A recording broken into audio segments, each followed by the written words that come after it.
Ağa Musa Nağıyev 1849-cu ildə Bakı quberniyasının Biləcəri kəndində çox kasıb ailədə doğulmuşdu. Atası Nağı ailəsini saman satmaqla dolandırırdı. O vəfat edəndə Musaya heç bir miras qalmamışdı. Əksinə onun 300 manat borcu var idi.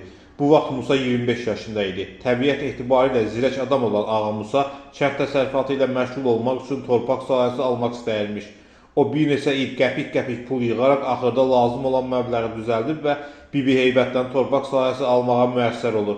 Torpağı suvarmaq üçün quyu qazmağa başlayanda taleyi onun üzərinə gülür. O qədər də dərin olmayan quyudan neft fantan vurur. Musa gecə-gündüz quyunun başından aralanmadan ən ağır işləri özü görür. Elə fəhlələr də dinclik vermir. Bu fantan hamballıqla dolanan Musanı neft sənayecisi Ağa Musa Nağıyevə çevirir. Gəliri artdıqca o sabunçuda, Ramanada və Soraxanda yeni yataqlar alır və istismara başlayır. O istehsalın təkmilləşdirilməsi məsələsini də unutmur. Başqa neft sənayecilərindən nümunə götürən Nağıyev Qaraşəhərdə əvvəlcə kiçik neft emalı zavodu tikdirir, sonra onu genişləndirir. Bir müddət sonra Xəzərdə onun ilk gəmisi peyda olur. Başqa neft sənayecilərindən fərqli olaraq Ağa Musa Nağıyev mühafizəçi saxlamırdı. Bir dəfə kiminsə sifarişi ilə qoçular onu girov götürmüş. Şəhər kənarında bir zirzəmidə saxlayıb 20.000 manat tələb etmişdilər. Əks təqdirdə onu öldürməklə hədələmişdilər. Ancaq Ağa Musa küçədə böyümüşdü. Onun qayda qanunlarını bilirdi və özünü müdafiə etməyi bacarırdı.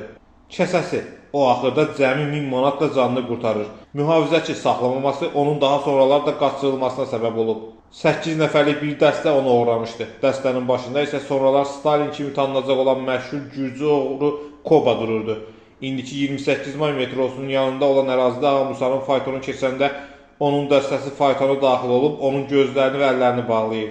Onu Kobanın qərargahına aparırlar. Binanın zirzəmisində gizli görüşlər keçirildi və Nağıyevi burada saxlayırlar. Lakin bəzilərinin yazdığına görə onun əlləri qolları bağlamayıblar. Koba gecə yarısı gəlir və onunla səhərə qədər söhbət edir. O ağaya Bolşevik partiyası, Bakinski Rabotçi qəzeti və Nina mətbəəsinin saxlanması üçün 1 milyon pul lazım olduğunu deyir. Növbəti gün işə Bakı milyonçularından Hacı Zeynalabdin Tağıyev və digərləri qarışır. Digər tərəfdən də Şəmsi Əsədullayevdə xəbər göndərilir ki, Ağa Musanı tapıb azad eləsə ona 100.000 rubl mükafat veriləcək. Bir sözlə Bakı qoçuları da bir tərəfdən onu axtarır. Hətta işə Məhəmməd Əmin Rəsulzadə də qarışır. Koba məbləği 500.000-ə endirir, lakin Ağa Musa razılaşmır. 3 gün davam edən söhbətin sonunda Kobaya 250.000 rubl verməyə razı olur. Lakin təklif edir ki, getsinlər Sankt-Peterburq şəhərinə, orada onun hesabından çıxardıb verəcək. Koba ona inanmadığını bildirir. Ağa Musa isə cavabında deyir, mən ölümdən qorxan adam deyiləm, oğlum İsmailin vəfatından sonra dünyanın var dövləti gözümdə deyil, ancaq mənliyimi, bir də namusumu heç kimə qurban verməmişəm. Bu sözlər Stalinin xoşuna gəlir və faytona qoyub Ağa Musanı Tağıyevin evinə yola salır. 10 gün sonra Sankt-Peterburqa, oradan da Moskvaya Şəmsi Əsədullayevin yanına gedir. Şəmsi bəy pul məsələsini eşidəndə çox qəzəblənir və mən özüm qoçuyam, kimsə mənə qoçluq edə bilməz, dostlarıma toxuna bilməz deyib yanında olanlara silahlanmağı əmr edir. Lakin Ağa Musa, Şəmsi mən kişi söz vermişəm deyib pulların dalınca gələn 300-250.000 rubulluq çek verir. Koba Ağa Musa'nın sözünü tutmasını çox yüksək qiymətləndirir və ona hədiyyə piano göndərir. Bir dəfə Ağa Musa Nağıyevi xeyriyyə aksiyasında iştirak etməyə dəvət edirlər. O məcməyə az bir məbləğdə pul qoyur. Bunu görən xeyriyyəçilər baxışırlar və bu Ağa Musanın nəzərindən yayınmır. Nə olub deyə nəzakətlə soruşur. O zaman ona deyirlər ki, biraz əvvəl oğlun İsmail 100 manat ianə etdi. Ağa Musa cavab verir. Nə olsun, bu təəccüblü deyil. O milyonçu Nağıyevin oğludur. Bəs mən Biləcərli saman satan Nağı kişinin. 1900-cü ildə Nağıyevin ailəsində faciə baş verir. Onun qızı Ümbül Banu doğum zamanı vəfat edir. Ümbül Banu milyonçu Şəmsi Əsədullayevin xanımı idi. Onların nikahlarından bir qızı doğulmuşdu. Bu qız sonradan Parisdə yaşadı və bütün dünyada yazısı Banin kimi tanındı. Aradan 2 il keçməmiş Musa Nağıyevin taleyində ikinci daha bir ağır zərbə alır.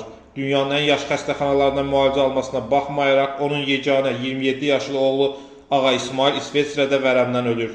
1908-ci ildə atası onun nəşini Kərbəlaya köçürür və vəsiyyət etdi ki, öləndə onu da müqəddəs məkanda oğlunun yanında dəfn etsinlər. Oğlunun xatirəsinə yadigar olaraq Ağa Musa Nağıyev Bakının mərkəzində qeyri-adi saray tikdirmək qərarına gəlir. O tanınmış Polşalı memar Plaşkonu memarlıq nümunəsi seçmək üçün İtaliyaya göndərir. Plaşko örnək kimi Venesiyadakı sarayı təklif edir. Nağıyev İsmailiyyə adlandırılan sarayın layihəsini təsdiqləyir və tikinti işləri başlanılır. Bu saray öz gözəlliyi ilə Bakının bütün imarətlərini kölgədə qoyur. Ağa Musa Nağıyev istedadlı mülk mühəndisi Bayevin layihəsi üzrə Bakıda böyük şəhər xəstəxanası tikdirib. Hazırda həmin xəstəxana məhz onun adını daşıyır. Bina 1918-ci ildə istismara verilib. Böyük xəstəxananın tikintisi Nağıyevə 300 min qızıl rubla başa gəlib. Ümumiyyətlə o Bakıda 98 bina tikdirib. Nağıyev pulunun qədrini bilən adam idi.